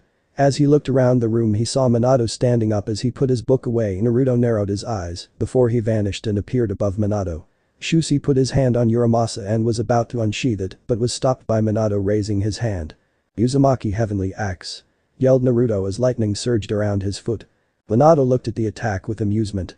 Naruto's eyes widened as Shushi appeared and drew Uramasa, blocking the attack before throwing Naruto away. Naruto flipped in the air and landed in a crouched position. He stood up and got into a stance as Shushi and Aoka prepared to defend Minato with their lives. Shushi-kun, I ask you not to interfere, said Minato with a frown. Forgive me, Namikaze Taicho, but I can't allow any harm to come to you on my watch, said Shushi. That's fine by me. You can get these hands too, pretty boy. And after I'm done with you, Namikaze, Minato is next, growled Naruto. Shushi glared at Naruto. You won't put a hand on Namikaze Taicho, growled out the younger Hayakawa twin. I agree with Nai-chan. You attack him and we destroy you, said Aoka with narrowed eyes as her hand went to her bow. Minato clapped his hands, getting the trio to look at him. Alright, that's enough rough hasuing children, said Minato as he looked at Naruto. Naruto-chan, it's been too long since I last saw you. You've grown strong. Naruto grit his teeth. Too long. 16 fucking years is too long. You let Koch-an and me alone to die on the streets defenseless, yelled Naruto as his aura flared as blue lightning and black flames surrounded him. Minato sighed. I had responsibility to Kyoto as its special operations chief and deputy head of its military. Had I known what would have happened I would have brought you both to Kyoto to be protected from those devils, said Minato looking at his son with hints of sorrow. Keep your pity. I didn't need it when I was being bullied for no having a father, I didn't need it when Koch-an and I were kidnapped and taken to the underworld to be treated as playthings for devil families, I don't need it now. Yelled Naruto as he burst forward and attacked Uzumaki Darkness Smash. Naruto threw a punch at Minato that had black flames wrapped around it. Minato brought his own hand up covered in lightning, stopped the punch, causing a small explosion that sent Naruto flying backwards. Naruto rolled along the ground for a few moments before righting himself and glaring at Minato. Minato looked at his hand. It had small burns and wisps of black flames on it. He shook his hand and smiled, managing to put the flames out using a bit of lightning. That was a pretty strong punch, son. You actually managed to numb my hand, said Minato flexing his hand. Minato-sama. Yelled Aoka rushing over to her commander and tending to his hand using a potion. How dare you hurt Minato-sama, you bastard. Yelled Shushi charging at Naruto drawing his sword. Naruto summoned Frost Pain and stopped the attack, but as the blades connected Naruto heard a creak in Frost Pain. Naruto broke the engagement as Frost Pain repaired itself. Naruto looked at Uramasa. That was no ordinary sword. Naruto gripped Frost Pain and prepared for a fight. That was stopped as a magic circle appeared on the ground. Out of the circle came Sona, Benya, and Pider. What are you doing in my territory? Asked Sona, flaring her devil's aura. Shushi jumped away from Naruto and stood guard before his commander and sister protectively. Aoka pulled out her bow and strung an arrow. Tension was in full blast on both sides. Sona was glaring at the trio before her. She knew who Minato was. Deputy commander of the Kyoto's military forces. For such a high-ranked member of Kyoto to be here was a problem. Unlike the ceasefire between the biblical factions, there were several supernatural factions in the world that the three didn't play nice with. Angels in particular didn't get along with any faction that claimed to have gods. This is a surprise, said Minato, no longer smiling. My future daughter-in-law and the invincible Rook Colossus. The last time I saw you I left you at the bottom of a hole. I'm a hard man to kill, Yellow Flash. What business do you have with my student? Asked Pider, crossing his arms and glaring at Minato. Minato raised his hands. I have no desire to fight you, much less your sister Citri-san. I merely came to see my son and deliver a warning, said Minato. The warning? Asked Sona. Kyoto received word from one of our contacts in the Vatican that 3 of their holy swords have been stolen. Kyoto has taken precautions with our own holy swords and holy sword users to prevent anything from happening, said the blonde thunder beast. And you didn't think to inform the other factions about this? Asked Sona with a raised eyebrow. The Vatican is keeping this under wraps along with other things that could lead to a war between devils and angels if word gets out. I plan to station the Hayasaka twins here until this mess with the swords was straightened out, but we have our own problems to deal with that take precedence over the holy swords. A group by the name of LXE has been running amok in Kyoto. Recently we've tracked them here, said Minato. This is a lot to take in, said Sona. How do I know you're not lying? Minato rubbed his forehead. In about 2 days a trio of exorcists will arrive here in the city. They are here on the orders of Michiel, said Minato. Sona narrowed her eyes. Why are you telling us this? Asked Sona. Minato sighed. Personally I wouldn't have come if it wasn't important to the security of Kyoto. The 3 factions have been stirring up problems throughout the world. With the sisters of Surziches and Serafol here, things can get complicated quickly, said Minato. Very well, for this information I will allow you to leave, said Sona, crossing her arms. Make no mistake that if I catch you in my territory again there will be no mercy. Minato smiled as Shushi sheathed his sword and Aoka collapsed her bow.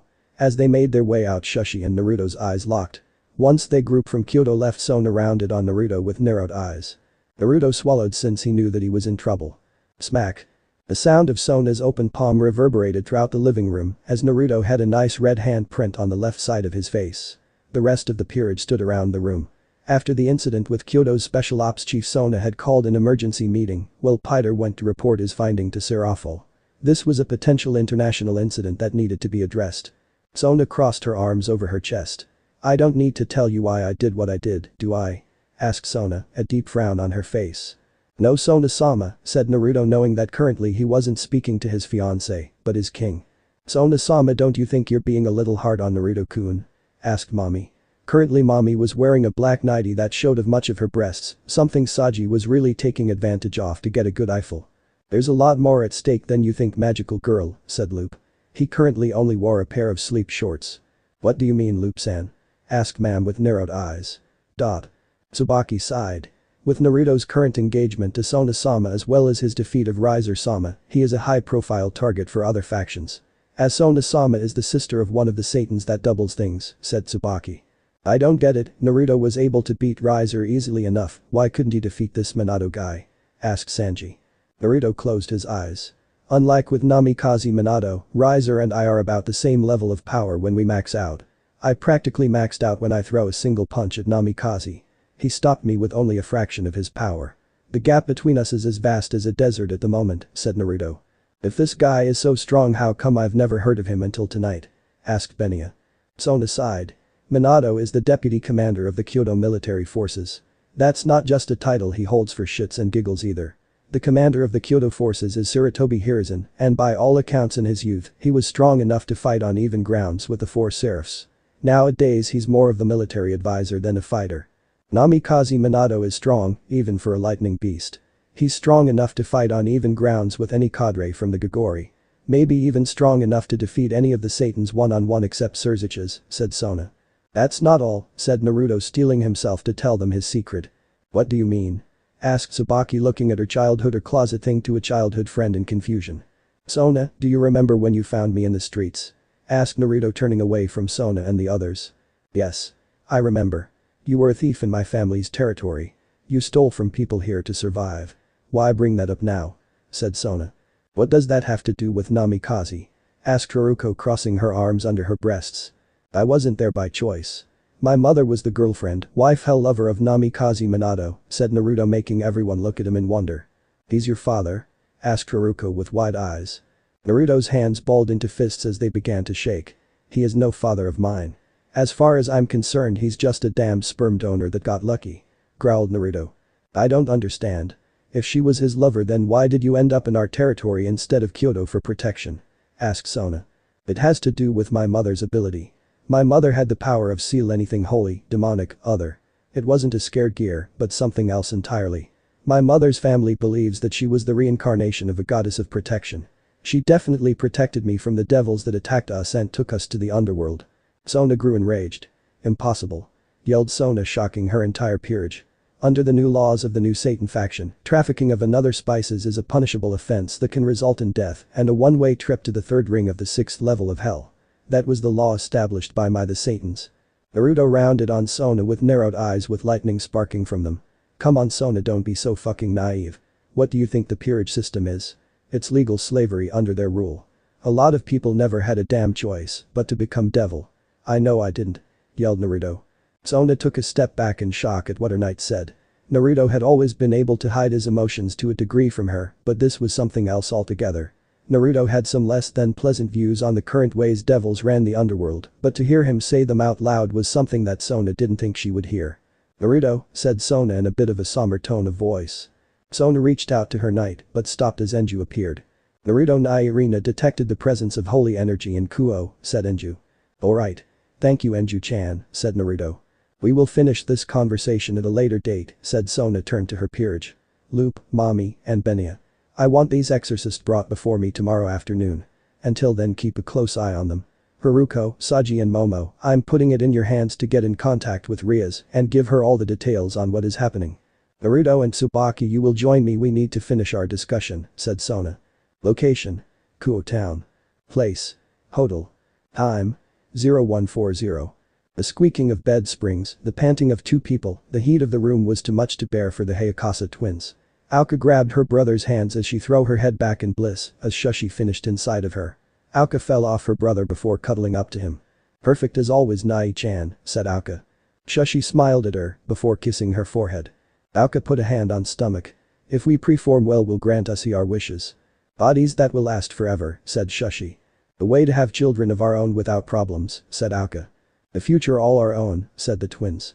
The abandoned church, once the headquarters of a Rouge faction of fallen angels, now served at the staging location for the trio of female exorcists that had been sent to retrieve the Excalibur fragments that had been stolen from the church.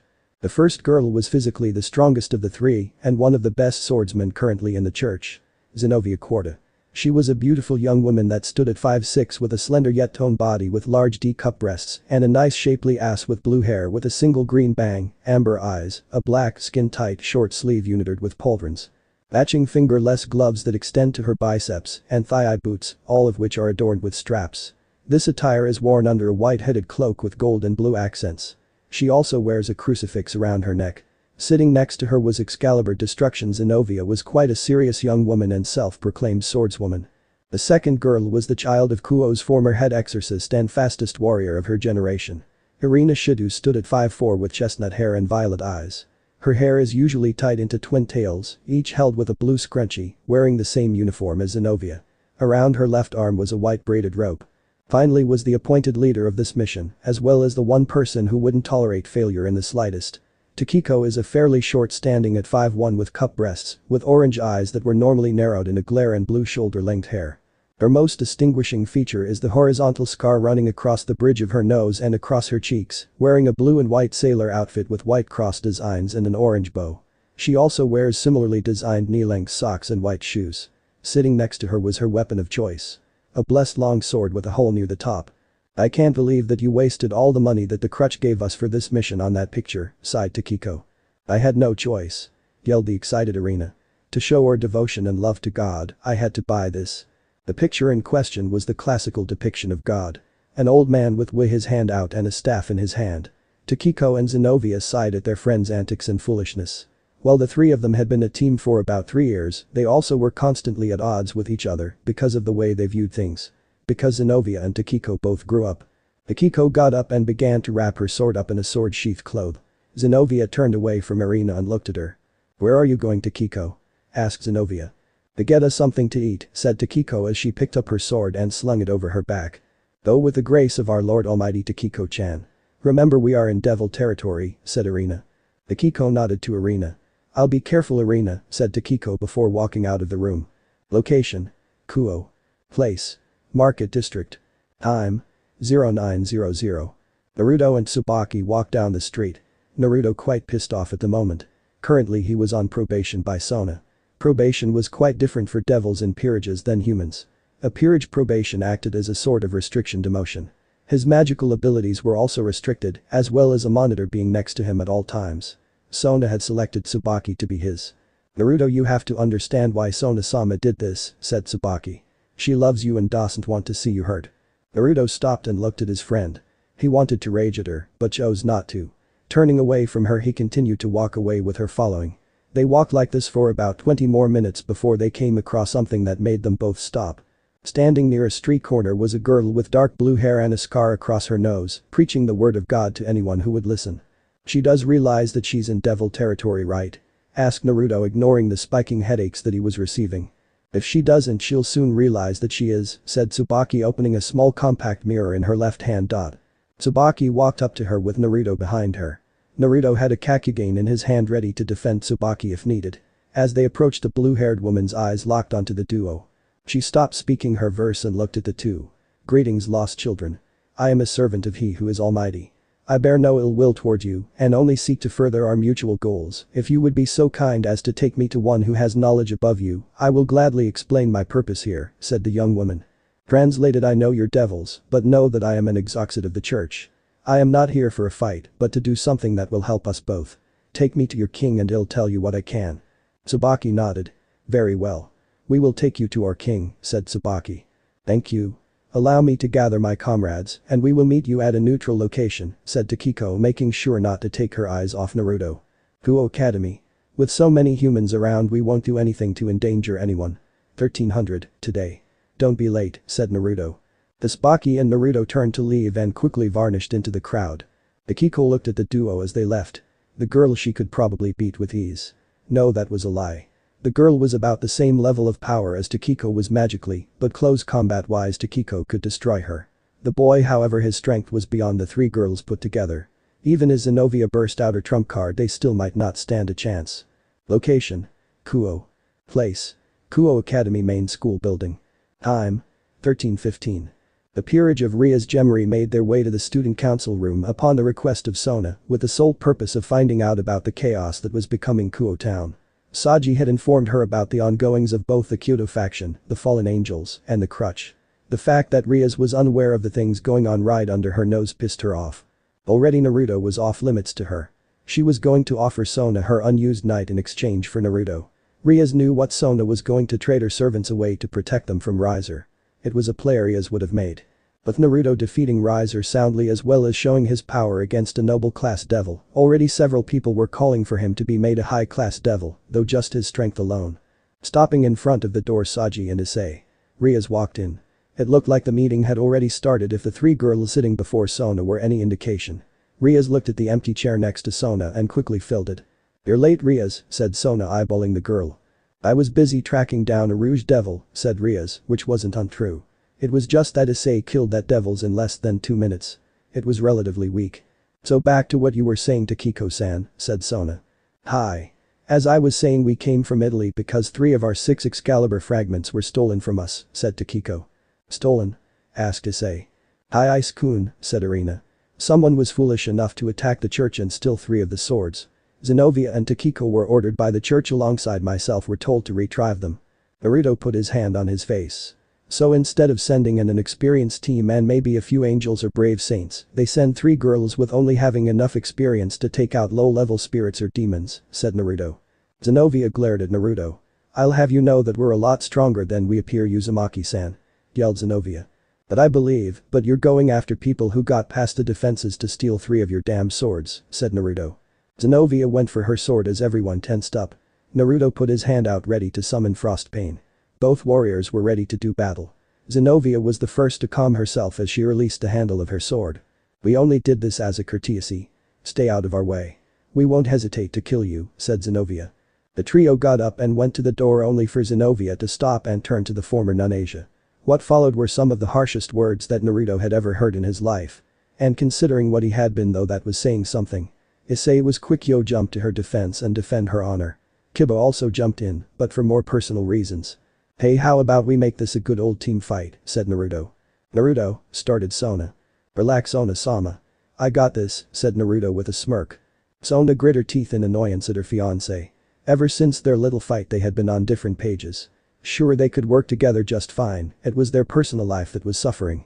The way Naruto was currently acting. It was like when he first joined her peerage. Reckless. Like his life didn't matter to anyone. Like he wanted to die, but refused to give in to the temptation to just let it end.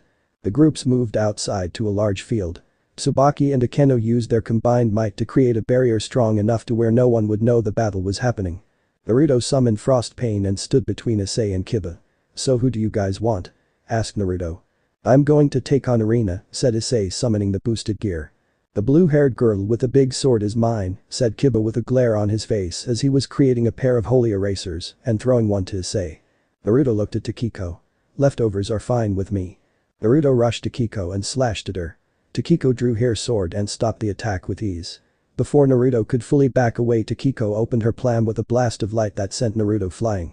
Naruto landed on his back and grimaced in pain. He looked at her hand and noticed that she had rings on each finger. "What was that?" asked Haruko. "That looked like a light blast," said Asia. "But she's a human. No human has the magic capacity to use pure light magic," said Tsubaki. "It's alchemy," said Sona. "Allow me to introduce myself to you again. My name is Tsumura Takiko. Warrior alchemist." "Alchemy? But that's different from Naruto-san's own alchemy," said Loop. "She's right," said Naruto, standing up. "All races to some extent have their own form of alchemy. My own alchemy is a bastardized version of human alchemy.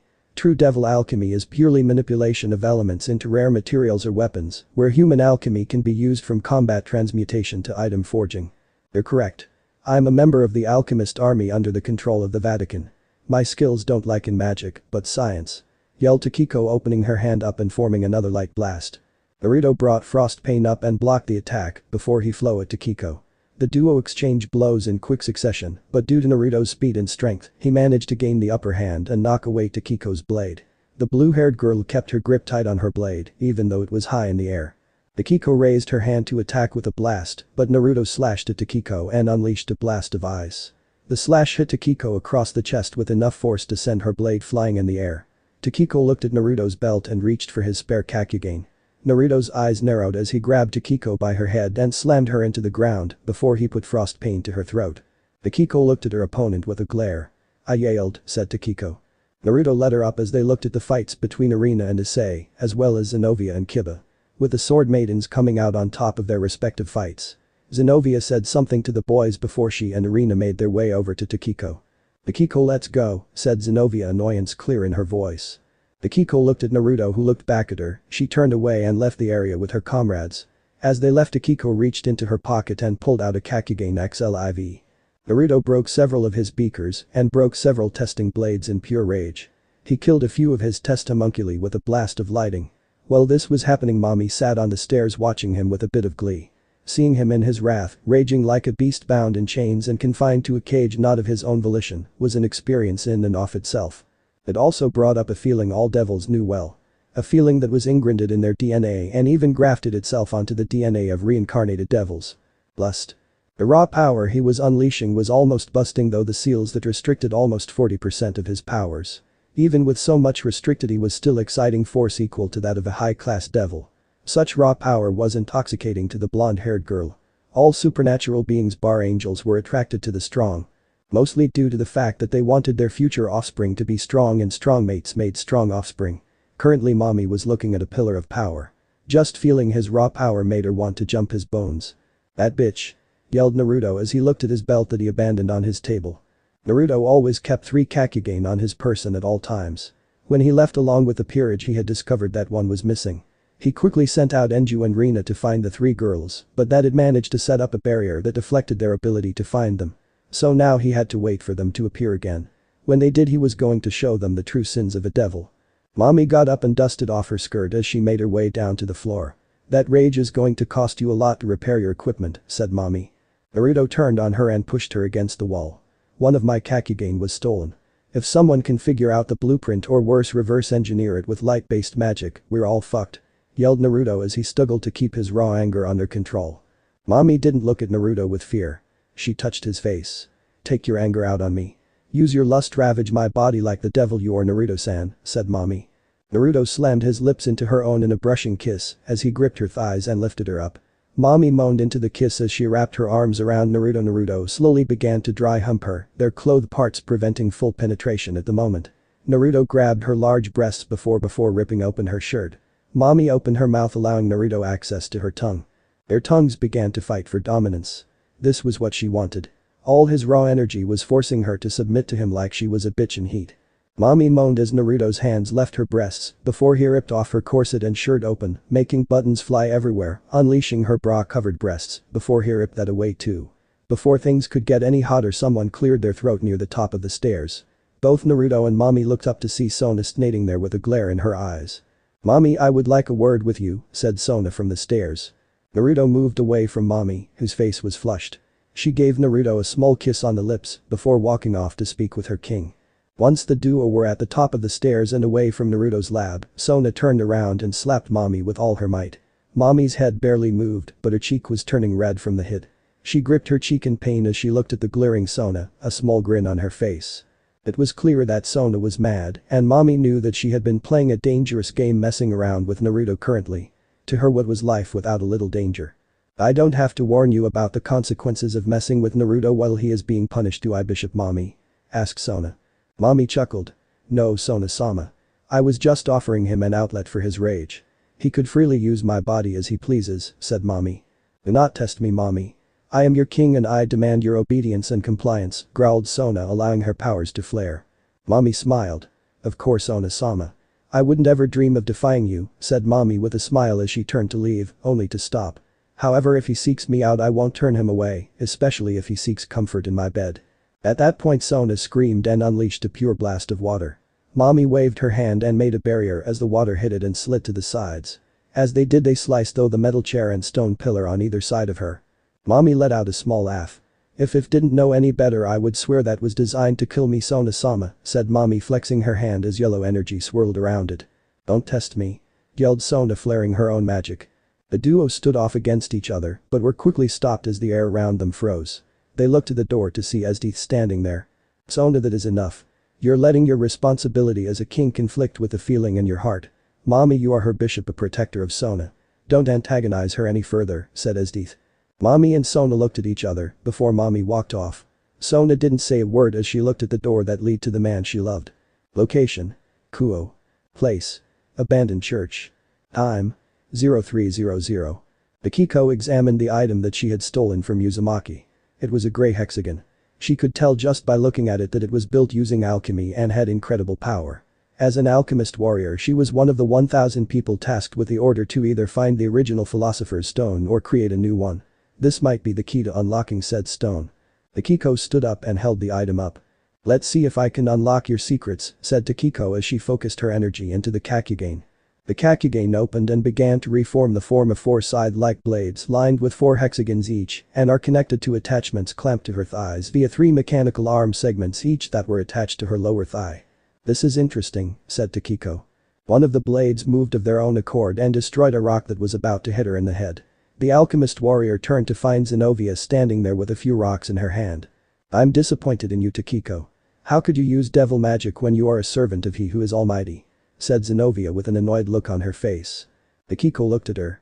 "As an alchemist warrior, I will do everything in my power to slay evil," said Takiko. Zenovia narrowed her eyes before charging at Takiko and drawing a smaller sword than what she normally had. One of Takiko's scythe blades rose and blocked the attack. Zenovia stopped and reversed directions and attempted another slash. One of the back legs came up and blocked the slash. Takiko took her own sword and thrust it at Zenovia. Zenovia blocked the attack and jumped backwards. "Are you done with your foolish evaluation?" asked Takiko. "Yes. Remember what I said, Takiko. I would loathe to have to take your head," said Zenovia. Takiko didn't say a word as she looked at her newest weapon. Chapter end. Alright, that's it for today's video, guys. Let me know in the comments section how was the story, and also don't forget to like, share and subscribe. I will meet you in another video. Peace out.